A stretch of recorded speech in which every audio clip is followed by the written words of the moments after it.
দেশ বিদেশি জাহাজ আগমন নির্গমন ও পণ্য আমদানি রপ্তানির ঊর্ধ্বমুখী এখন মোংলা সমুদ্র বন্দর। তবে মোংলা সমুদ্র বন্দরে কিন্তু আগের তুলনায় অনেকটা পরিবর্তন হয়েছে, আমদানি রপ্তানি পণ্যও বেড়েছে, ব্যবসায়ীরাও কিন্তু আগ্রহ প্রকাশ করেছে, এমনটি জানিয়েছেন বন্দর কর্তৃপক্ষ। তবে বন্দর কর্তৃপক্ষ আমাদের যেমনটি জানিয়েছে যে মোংলা বন্দর একসময় কিন্তু এখানে মৃত্যু বন্দরে পরিণত ছিল।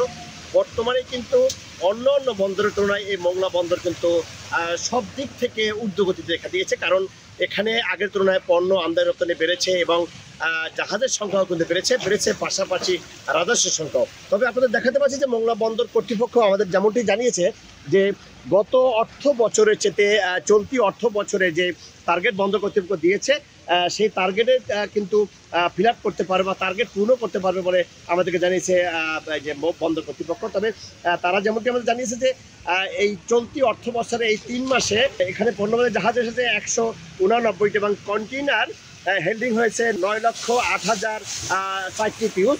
এছাড়া গাড়ি আমদানি হয়েছে প্রায় 2,543টি। এছাড়াও যে এখানে যে দেশ বিদেশি যে পণ্য এখানে জাহাজ বোঝাই করে নিয়ে এসেছে তার পণ্যের সংখ্যা দাঁড়িয়েছে 20,31,000 মেট্রিক টন পণ্য কিন্তু এখান থেকে আমদানি রপ্তানি হয়েছে। তবে বন্দর কর্তৃপক্ষ আমাদের যেমনটি জানিয়েছে যে ব্যবসায়ীদের যে আগ্রহ বাড়াবার জন্য সকল ব্যবস্থা নিয়েছে বন্দর কর্তৃপক্ষ। বন্দরের যে সক্ষমতাটা রয়েছে এবং 40% এখনও অতিরিক্ত ব্যবহার করা যায় সেইটি বোঝাতে সক্ষম হচ্ছেন।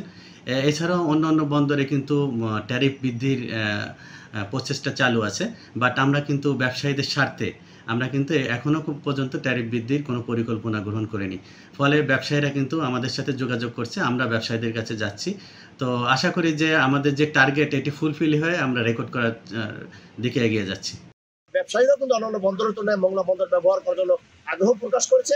তারা যেমনটি জানিয়েছে যে এভাবেই যদি ধারাবাহিকতা চলতে থাকে এই মোংলা বন্দর একদিন আন্তর্জাতিক বন্দরে রূপান্তরিত হবে। মাহমুদ হাসান, সময় সংবাদ, মোংলা।